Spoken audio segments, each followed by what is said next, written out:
Welcome back to the channel, ladies and gentlemen. Today we have a pretty big day ahead of us. As you guys can see, we got the skid steer all the way back in the yard, and we got the playground moved up, and I got the grass cut right there.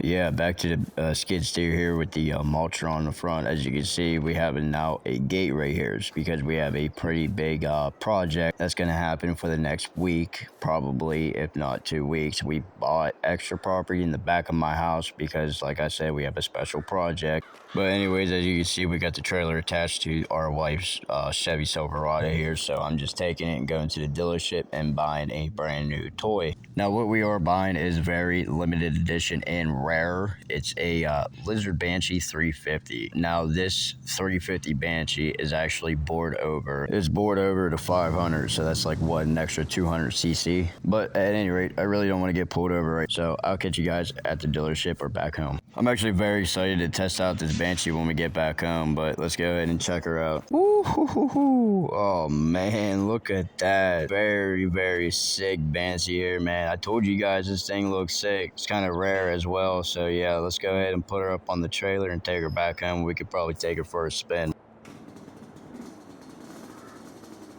Yeah, I'm already in love with this Banshee. It already got a real nice tune to it as well. But at any rate, I'll catch you guys back over at the house. I forgot, got to pick up some groceries as well since I'm out. Now we're ready to rock and roll. Let's go ahead and put the groceries in the back seat here. But as I was saying early on in the video, we have a very special project planned to be put in my backyard. And that's how we're going to be testing the Banshee out later on once we get a chance to do so. All right, I think I'm just going to put our Banshee right here out of the way for now. And oh, just already crashed it in the building there. Oops. Alrighty, well, I gotta go ahead and pick up a front loader attachment for our John Deere riding mower here, so I'm gonna go ahead and just set it in the big garage for now. Tomorrow. Alrighty, so it's currently the next day, and I'm just making sure everything's attached to the bucket here, so let's go ahead and hop on and give her a test. Alrighty, so if I just hit this button, yep, it works just fine, just how we want it to. Okay, so now we're actually going to be using this for the special project as well. That's why we got a front loader attachment for the John Deere tractor. But at any rate, this project ain't going to build itself, so let's go ahead and get the building here.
An eternity later.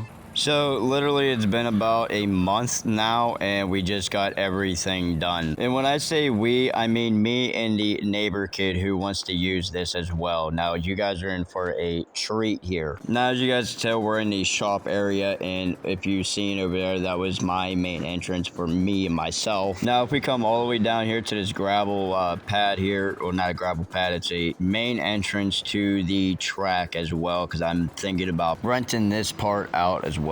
Now, as any track you guys probably ever seen, there's only one way in, one way out. And now over here we have like a little hangout area with a grill and bar and stuff like that. And I'll just take you guys around the track. Now right here, obviously we have our start and finish line. I really couldn't find nothing better besides a traffic light and speed bump. Now right here is one of the slope turns. I can't remember what it's called in the dirt bike terms. And then we got our bumps here for, you know, speed and whatever. And then we have our massive jump, and I almost died. Alrighty, so since this is a dirt bike track, I really didn't want to use the four-wheeler on it. We have, you know, bigger plans for the four-wheeler I can do with. But anyways, I'm going to go ahead and give a couple laps around the track and see how I could do and handle on the track with the KTM. Well, I don't know when this is supposed to turn green, but I'm just going to go ahead and full sender.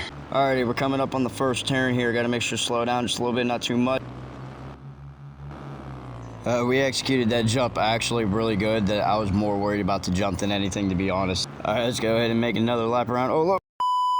The KTM's acting up a little bit funny because of that crash there, but oh yeah, that was actually really good. Well, my dirt bike's not really turning the best, and it's acting a little bit of funny right now, so I guess I'm going to go ahead and park it in the shed here, and then go ahead and work on it some other time. I'm going to go ahead and quickly wash my bikes and my equipment up. So I'm thinking about honestly putting all my dirt bikes and ATVs in this big shed here, but I'm not going to put my Can-Ams in there. The crazy part is I'm not even done with the workshop. I still got to add all the tools and all the, you know, the fun bits and bobs that we need for the workshop. Alrighty, so I just got the bikes and that put away. I still got to put the lawnmower away, and then I got to put the skid steer away. But if you guys did enjoy, subscribe, and goodbye.